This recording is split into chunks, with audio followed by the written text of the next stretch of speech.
दोस्तों आज हम लोग ट्रिग्नोमेट्री फार्मूला देखेंगे जो हाई स्कूल फर्स्ट ईयर या फिर इंटर और अदर कॉम्पिटिटिव एग्जाम्स के लिए काफ़ी महत्वपूर्ण है। तो जैसे हम ट्रिग्नोमेट्री या फिर त्रिकोणमिति की बात करते हैं तो हमारे दिमाग में एक राइट एंगल ट्रायंगल आता है जिसको आप लोग समकोण त्रिभुज भी कहते हैं। समकोण त्रिभुज की खासियत क्या है कि इसका एक एंगल बाबू 90 डिग्री का होता है। अब 90 डिग्री का होता है तो इसमें अगर मान लीजिए कि ए बी और सी एक राइट एंगल ट्रायंगल है तो जो 90 डिग्री के सामने की भुजा को हम लोग कर्ण यानी कि हाइपोटेनियस कहते हैं, हाइपोटेनियस कहते हैं। और अगर मान लीजिए सी को मैं थीटा मान लूँ तो थीटा के सामने का जो साइड होगा उसे हम लोग लंब कहेंगे और वैसे तो इसको इंग्लिश में परपेंडिकुलर कहते हैं।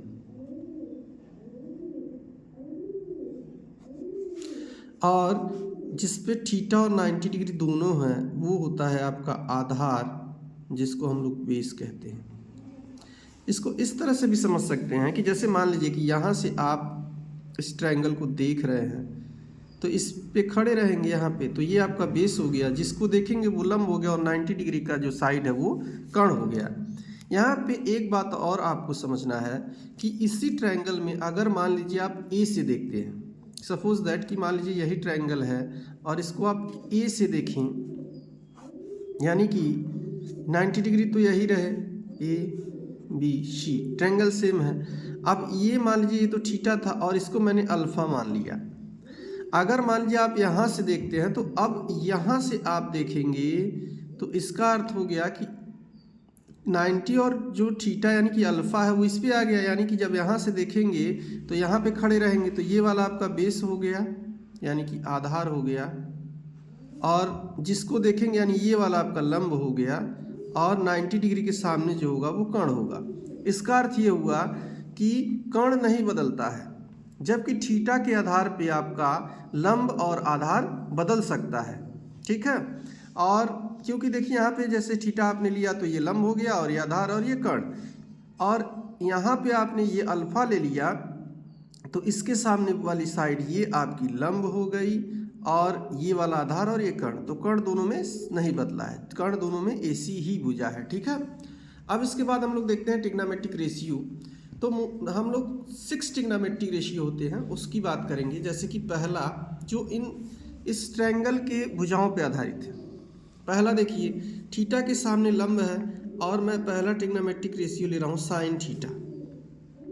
Sign theta is equal to होता है लंब बटा कर्ण। ठीक है, इंग्लिश में इसको हाइपोटेनियस अपान परपेंडिकुलर अपान हाइपोटेनियस कहते हैं। ओके, उसके बाद आते हैं कॉस थीटा पे।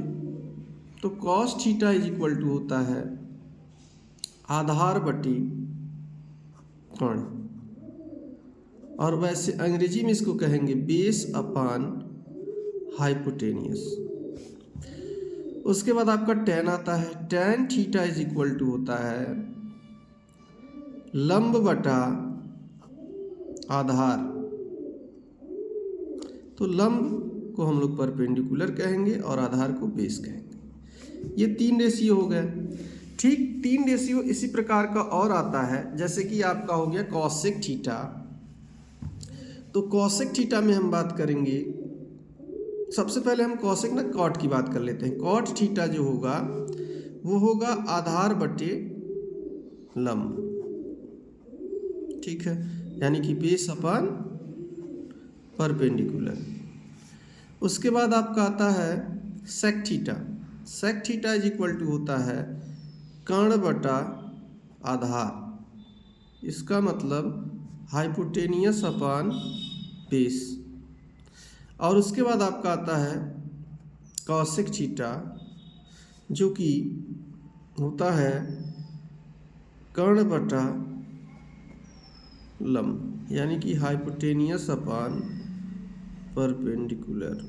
ठीक है ना। तो अब देखिए ये जो 6 ट्रिग्नोमेट्रिक रेशियो है, ये इसको याद करना बहुत ही आसान है। उसका एक ट्रिक है, उसको मैं अभी आपको बताता हूँ। सबसे पहले एक चीज़ और समझ लेते हैं कि जो ये 3 ट्रिग्नोमेट्रिक रेशियो है, अगर ये आपको याद है तो बाकी ये 3 याद करने की ज़रूरत आपको नहीं है। कैसे? देखिए, टैन का उल्टा कॉट थीटा होता है। जैसे कि tan theta is equal to लंब बटे आधार है, तो अगर उसका उल्टा कर दे, यानी आधार को ऊपर और लंब को नीचे कर दे, तो कॉट थीटा बराबर आधार बटे लंब हो जाता है। उसी प्रकार से कॉस थीटा जो होता है वो सेक थीटा उसका उल्टा होता है कॉस थीटा का। कैसे? देखिए, cos theta is equal to आधार बटे कर्ण है, तो जो आपका सेक थीटा हो जाएगा वो कर्ण बटे आधार हो जाएगा। उसी प्रकार से जो साइन थीटा है उसका ठीक उल्टा कॉसेक थीटा होता है। अगर साइन थीटा को आप देखेंगे लंब बटे कर्ण है, तो कॉसेक थीटा कर्ण बटा लंब हो जाता है। अब इसको याद करने का एक ट्रिक भी होता है, जैसे कि हिंदी में इसको हम लिख सकते हैं लाल बटे कक्का।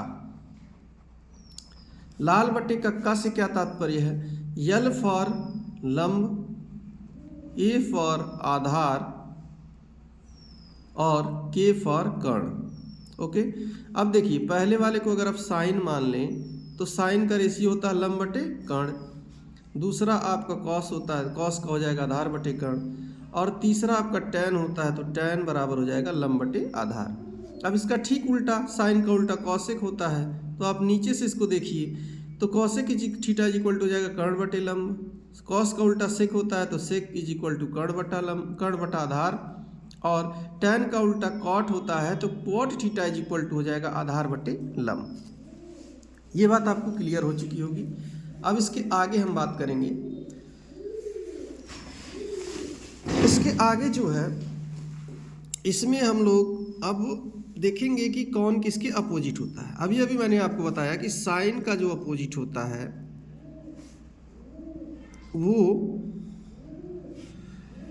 कॉसेक होता है, यानी साइन थीटा को हम लोग लिख सकते हैं 1 अपान कॉसेक थीटा। ओके, उसके बाद अगर सोचिए कि साइन थीटा को आप 1 अपान कॉसेक थीटा लिख सकते हैं, तो क्या कॉसेक थीटा को 1 अपान साइन थीटा नहीं लिख सकते हैं? जी बिल्कुल लिख सकते हैं। कैसे? देखिए, साइन को यहाँ भेजेंगे और कॉसेक को यहाँ ला देंगे। ठीक है, एक रेशियो आपको ये पता चला।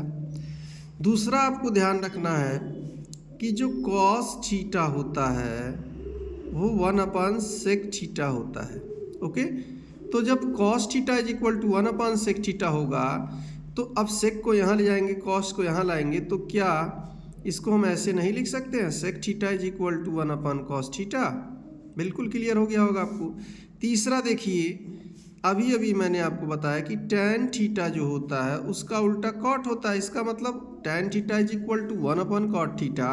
अब हम कॉट को यहाँ लाएंगे और टैन को यहाँ लाएंगे, तो हो जाएगा cot theta is equal to 1 upon tan theta. Okay, ये बातें आपको पता चली। और एक दो बातें और जान लीजिए कि जो टैन थीटा होता है, इसको अगर हम लोग साइन और कॉस के फॉर्म में लिखें, तो टैन थीटा को हम लोग लिख सकते हैं sine theta upon cos theta.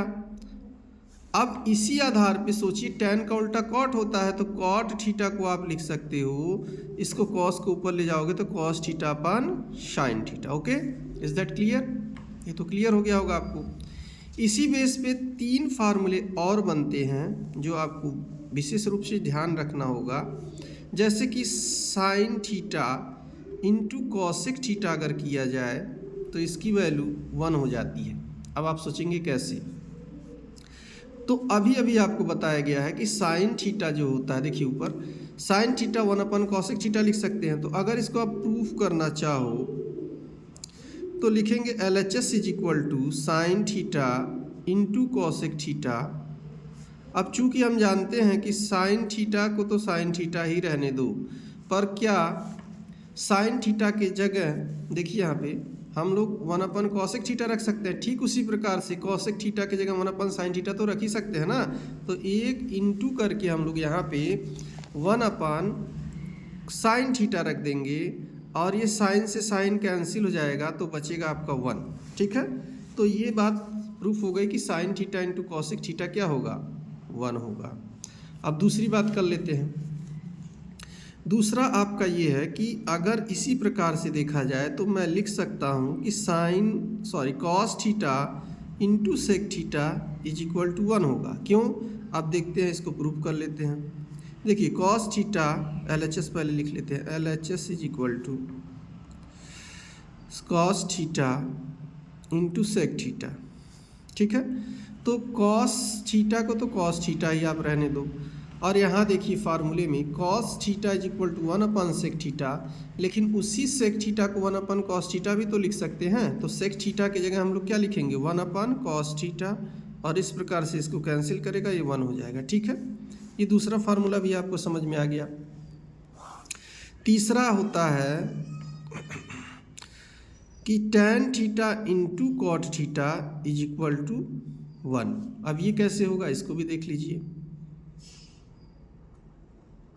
LHS लेंगे, लिखेंगे tan theta into cot theta is equal to